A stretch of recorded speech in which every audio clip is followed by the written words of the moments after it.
reason he's doing it is to for punish everybody Colorado. here, including I see Kim's in the background, including Kim and definitely Sharif as well. From a global standpoint, because I was watching, I'm going to tell you where this story came, where this idea, what question came from. I was watching an old episode of Cold Case, and we all know that War of Worlds took place as a radio drama and everything along those lines. But there was massive hysteria when it took place, and a lot of folks thought that the Martians were actually getting ready to land and everything. Whether it's the Martians or whether it's something else, do we have the point in our world right now that something could be said that could lead to mass hysteria and of the nature that took place with the War of the Worlds when Orson Welles did that famous radio drama? Yeah, I mean, because radio was new and people trusted it. And War of the Worlds was made to sound like an actual series of news reports. At the top of the show, there was an announcement saying, hey, this is a radio play. Don't freak out. But if you tuned in late, you would hear reporters freaking out and getting killed by Martians. And a lot of people heard that and then called their friends and said, hey, turn this on. There's some bad stuff happening. And yeah, so we're seeing the same thing with the new technology of the internet and social media, where people have a ton of freakouts. We're getting a little bit more skeptical about the stuff that comes to us via social media. But yeah, we've had freakouts. We have little freakouts, fairly frequently, and where a bunch of people get captured by bullshit. Because they have read 1,000 messages that are bullshitting them on their phone. Yeah.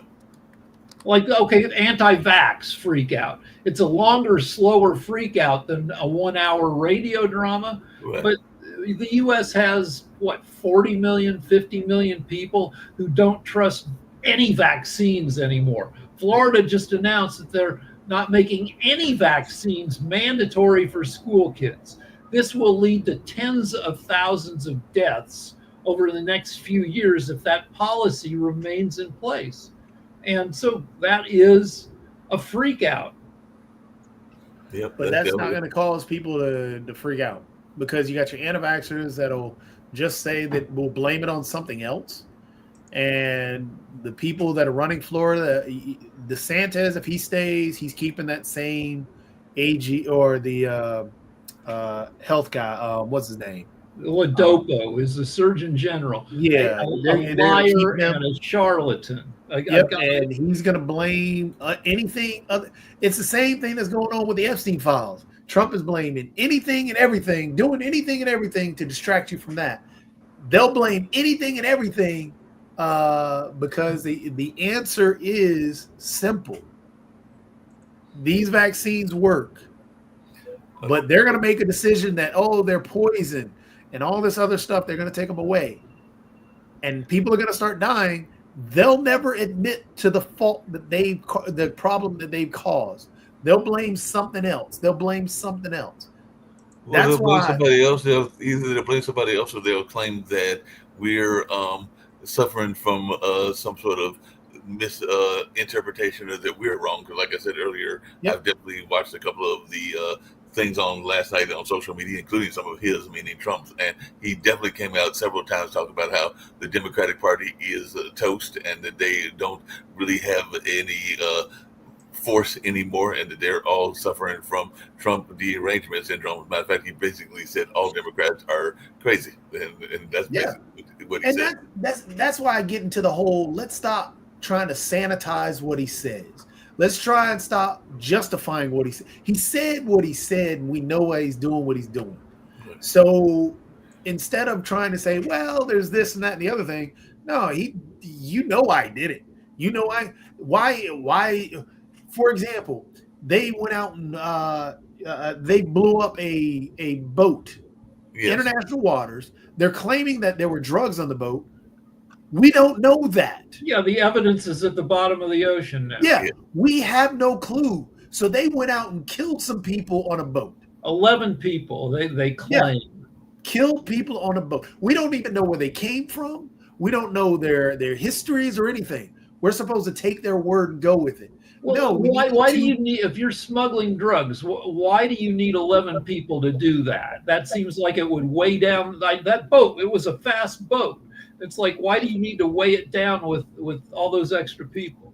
I mean, we don't know what it is, but we're just taking the word of these individuals and running with it. No, we know that this is You another know, why way didn't of they doing send due a process. Coast Guard cutter to intercept it and like grab the people? Well, I don't know why. Yeah, it's just a stunt, a look over here stunt. It is illegal. You can't just drop. I mean, he's going to get away with it, but it's against the rules of war to just frickin', if you have other means, you don't blow people up with no evidence. exactly. And so we need to, that's why, again, we can't sanitize things anymore, because it's that right there. They're kidnapping people off the street and not doing due process. They didn't give these individuals due process. They were in international waters.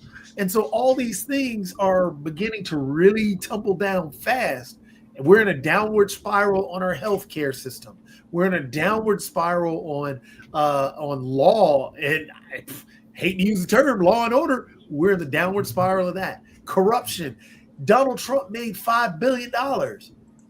Yep. His wealth went up Off of $5 crypto. billion. No, Trump has made in the past 3 months. That's He's right made there. I mean, it's unreal the amount of corruption there, and we're just going to justify. We can't do that anymore. Yeah, can't do that. That makes sense. We only got a few more minutes to go. By the way, there was some sad news from the world of fashion that I just saw. Apparently, it just happened. So, I don't think I've ever owned an Armani suit, but I know that probably many of you have, and everything like that. So, Giorgio Armani, the fashion master of the power suit, apparently has passed away at the age of 91. So, I don't know whether you got an Armani suit, Rick, or wear one where you were I not. barely have a suit. You see me, I'm wearing I barely get dressed in the morning. I'm going to go back to sleep. You don't even know if I have pants on. I do, but sometimes, I'm just wearing a towel. So, no. I don't know. I know Jacoby's got several Armani suits back at his house. There's no doubt about that. No, I ain't got no Armani.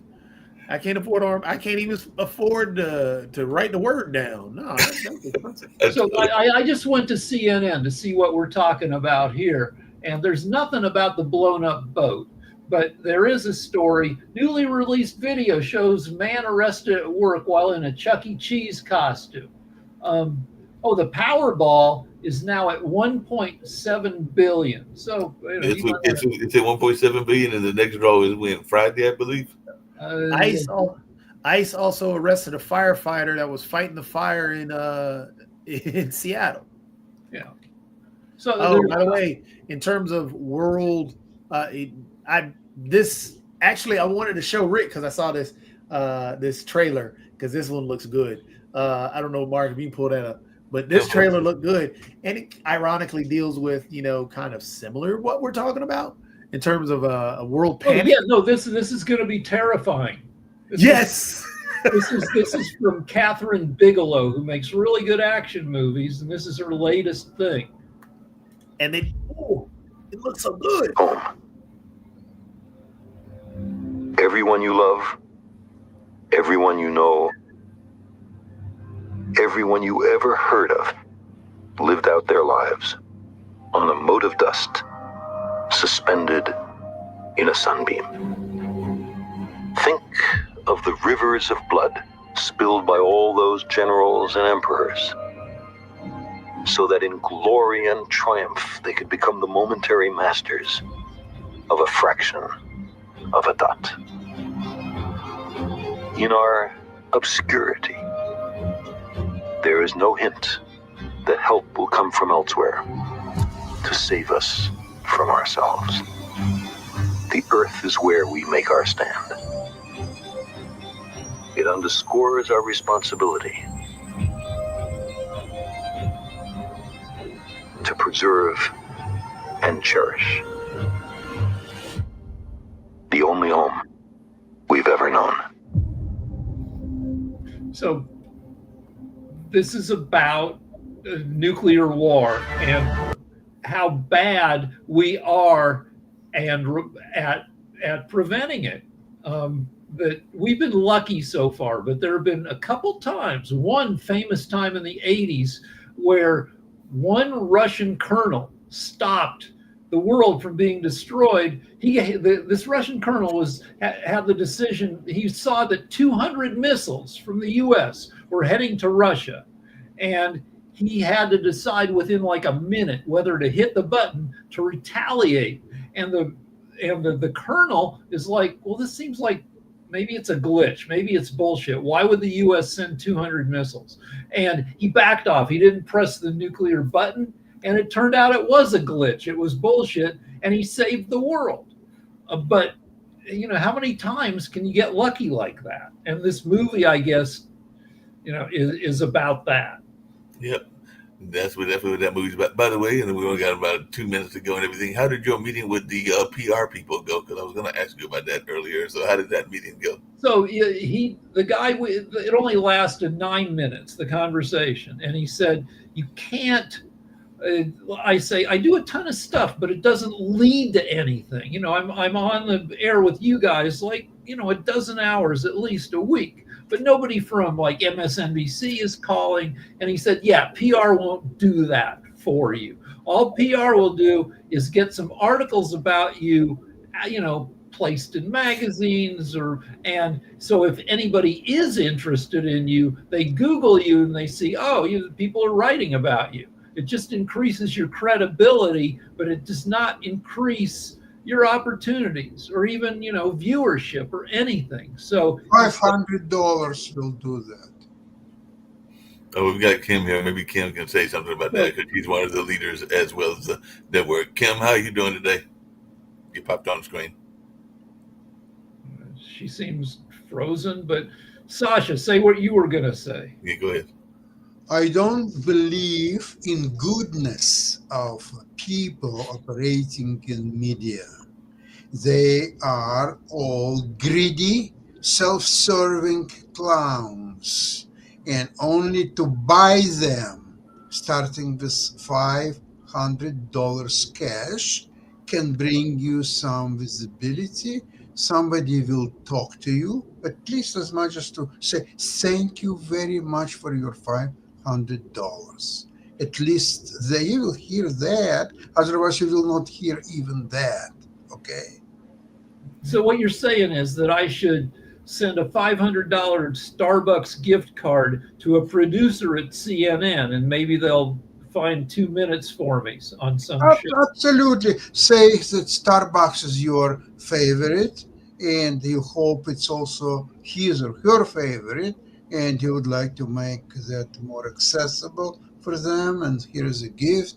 Enjoy. Thank you so much. You may get a few minutes conversation.